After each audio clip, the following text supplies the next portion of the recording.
Hey guys, what's up? Welcome back to Toon Duelists. My name is Prototype and today I got a hero deck profile for you guys post SUDA. So with the new evil hero support in it, it's a 45 card deck though, not a 60 card deck like you see all over the internet. Because with the side deck cards that you try to draw into in game 2 and game 3, in 60 card versions you don't draw them as often, obviously. And therefore I think the smaller decks are better, also because of the power spells. You don't draw into your power spells as much. So yeah, that's why I was trying to create a 45 card deck. You guys can definitely let me know down in the comments what you think. It's not perfect yet, of course. There's some details that I still have to work out, but you will see in the video and I will talk to you guys about it. And hopefully we can spark a discussion in the comments about them. And I will actually also go to locals today to test this deck out, and I will also let you guys know how it went and if there's something I would do differently or if this was the perfect deck already, which I doubt, but we'll see. And yeah, then I would say let's dive into the video and look at the deck.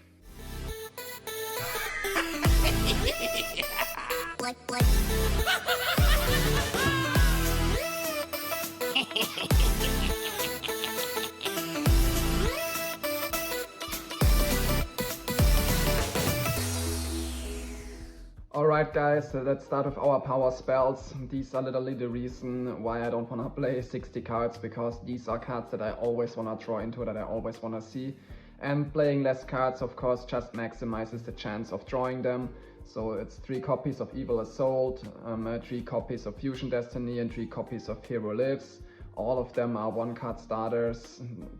There's nothing much to add. These are the best cards in the deck and that's why we're playing them all as a 3-off. Now this is always where it gets interesting. Those are the new cards, the evil hero cards that we're playing in the deck now. And you already see I have some different ratios here. So we play 1 Dead End Prison only, 1 is totally fine. The 60 card profiles play 2, or most of them that I've seen, but you only need it once because you're comboing, like it comes up in the combo, you don't need to draw into it. And you can also shuffle it back with a Dark Contact here, so there's no need to play 2 of them. 1 Sinister Necrom is also a piece of the combo, like Infernal Rider 2. And then where my deck differs a little bit, most people are playing 3 copies of a Dusted Gold. There was just no space on the deck to play more than 1 copy, and it's also just part of the combo and it's searchable, for example with Stratos or with Cross Crusader, and therefore when you need it you can search it. You don't really need to rely on drawing into it. So that's why there's only 1 in here.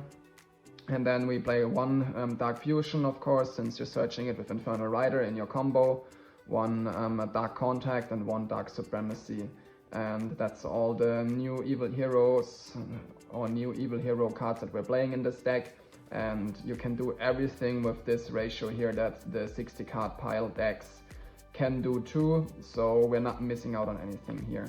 The next parts here are pretty standard. Now we are talking about our Destiny heroes.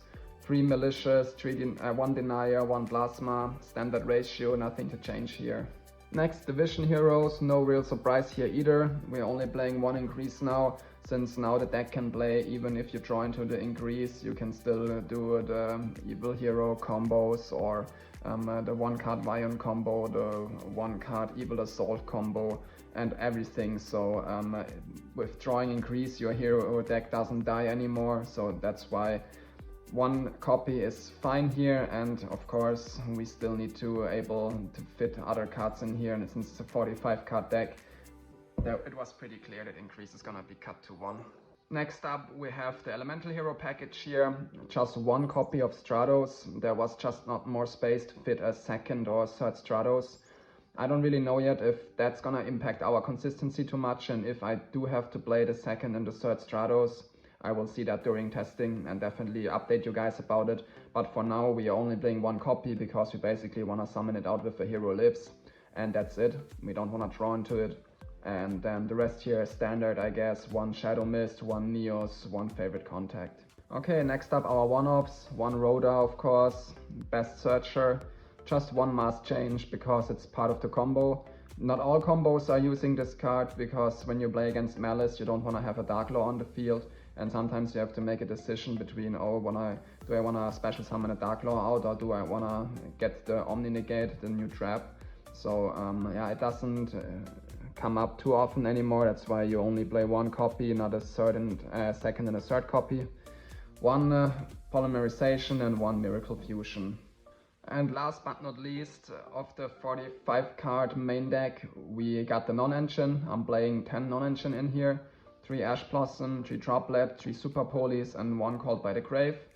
Super Poly, of course, because it is part of the combo, so it needs to be in there at least once. But then you would also play a trio of another non-engine card, like Impermanence, for example, or something like that, and then you would be already at a 46 card deck again. So that's why I decided to use Super Poly as my non-engine too. So when I draw into it, I just don't use the effect of the new evil hero that searches the Super Poly, and if I don't draw into it, then I use the effect of the new evil hero. So yeah, it is a very good board breaker too. It's just a very strong card in my opinion, and if you can play it in a deck, you should definitely do so. Now let's look at the extra deck next. So here we start off with the evil heroes. We play 1 Neos Lord, 1 Backfire, 1 Darkest Night, and 1 Malicious Bane. With those 3, you always have to keep in mind they can be Super Poly targets. I mean, this one is a standard Super Poly target when you use it in the combo, the Super Poly from the combo. But this guy here uses a Fiend monster and a Warrior monster, so literally any deck that plays Fiendsmith, you can out it with Super Polymerization and summon out this card here, this monster.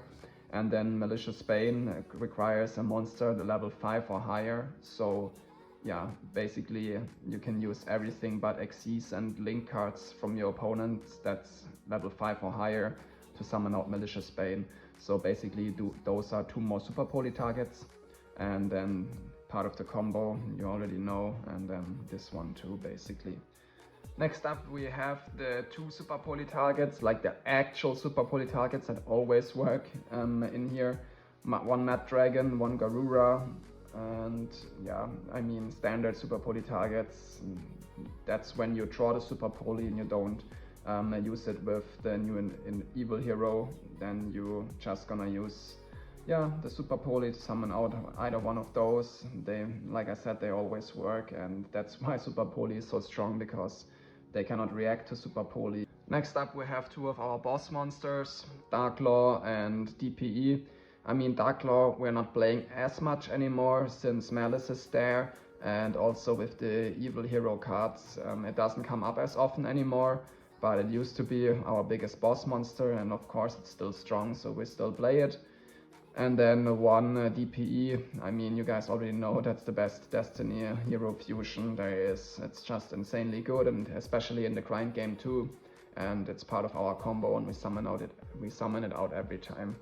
Then we have our elemental hero package in here, 1 Sunrise, 1 Infernal Rage, 1 Wake Up, and 1 Shining Neos Wingman. I mean, they are all part of the combo. With this guy here you get the Dark Law or the Plasma onto the field, and then those here are just used, like, you know, to make the Shining Neos Wingman, to get the Trap, to get the Miracle Fusion. Like, yeah, you always make them. They are part of the hero combos and therefore absolutely mandatory. And last but not least, our Link monsters, 1 Infernal Devicer to get the Neos to your hand, 1 Wonder Driver to recycle your Polymerization, and just 1 Cross Crusader. This is a card where I'm not really sure. I think you need 2, but I don't know.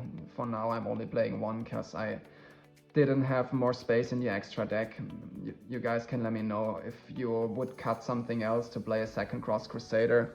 I'm thinking either Darkest Night, Malicious Bane, or Neos Lord, because they are all basically Super Poly targets for us. And so I'm thinking about cutting one of these 3, but I'm not sure which one yet. That will come up during testing, then I will notice, okay, which one I should cut.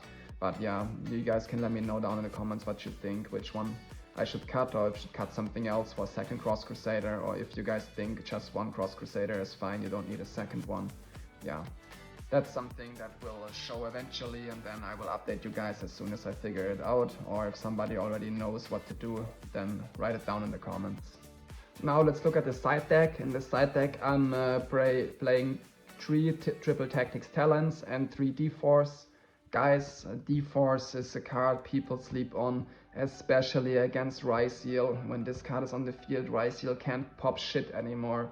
So always side this in against Ryseal. I would generally always side this in against no matter what deck, but against Ryseal this is insanely strong. Play D-Force, guys, it's insane.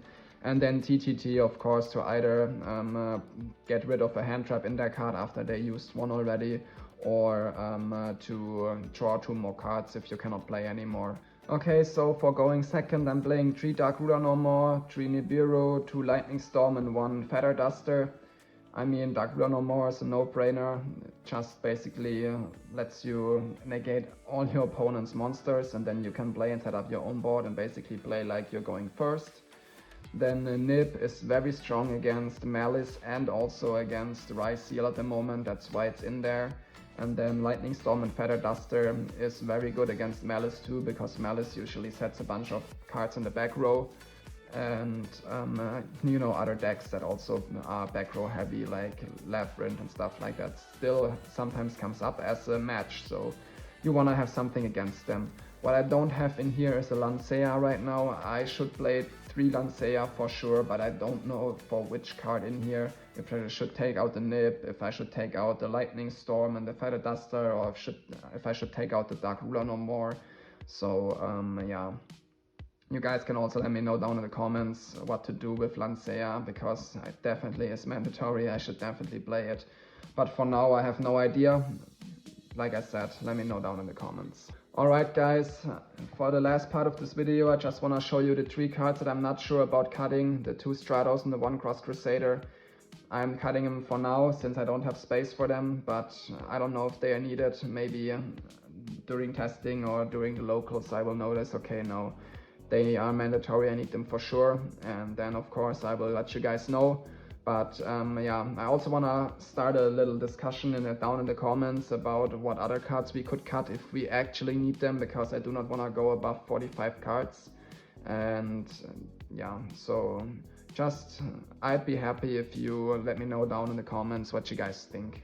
Alright guys, that's it for today's video. I hope you guys enjoyed it. Like I said, I'd be happy if you guys let me know down in the comments what you think about this 45 card version of Heroes with the new support instead of the 60 card decks that you see all over the internet. And yeah, then I will see you guys in the next video. Peace out.